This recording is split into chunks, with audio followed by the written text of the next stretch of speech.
অজগর সাপে কিন্তু বিষ নাই। What?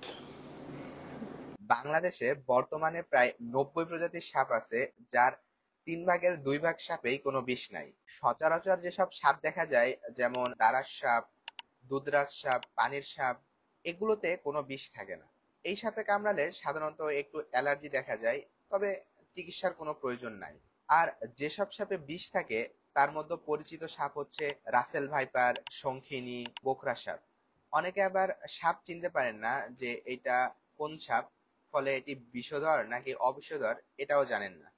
তারা দংশনের স্থানটি দেখে মোটামুটি অনুমান করতে পারবেন যে এটা বিষধর নাকি অবিষধর সাপ। বিষধর সাপে দুইটি স্পষ্ট দাঁতের কামড়ের স্পট থাকে, প্রচন্ড ব্যথা হয় এবং জায়গাটি ফুলে যায়। ওই স্থান থেকে রক্তক্ষরণ হয়, অনেক সময় বমির সাথে, এমনকি প্রস্রাবের সাথেও রক্ত যেতে পারে।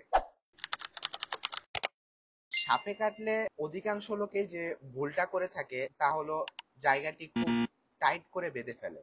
এটা একদমই করা যাবে না, এতে রক্ত চলাচল বন্ধ হয়ে জায়গাটিতে নেক্রোসিস হতে পারে।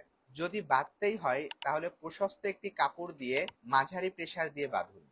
তবে মনে রাখবেন, রাসেল ভাইপার কামড় দিলে কোনো বাধাতেই কাজ হবে না। অধিকাংশ সাপের বিষ হচ্ছে নিউরোটক্সিক ধরনের, অর্থাৎ এই ধরনের বিষগুলো সাধারণত লিম্ফেটিক সিস্টেমের মাধ্যমে সারা শরীরে ছড়িয়ে পড়ে বা বিভিন্ন অর্গানে ছড়িয়ে পড়ে। কিন্তু রাসেল ভাইপারের বিষ হচ্ছে হেমাটোটক্সিক, অর্থাৎ এটা রক্তের মাধ্যমে ছড়ায়।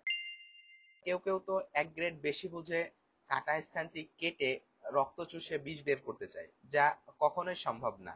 আবার কেউ কেউ তো কাটা স্থান আগুনে পুড়িয়েও দেয়।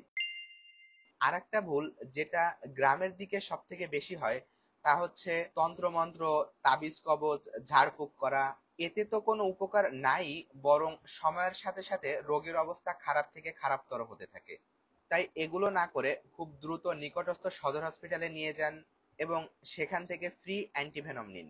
বৃষ্টির দিনে সতর্ক থাকুন। আসসালামু আলাইকুম।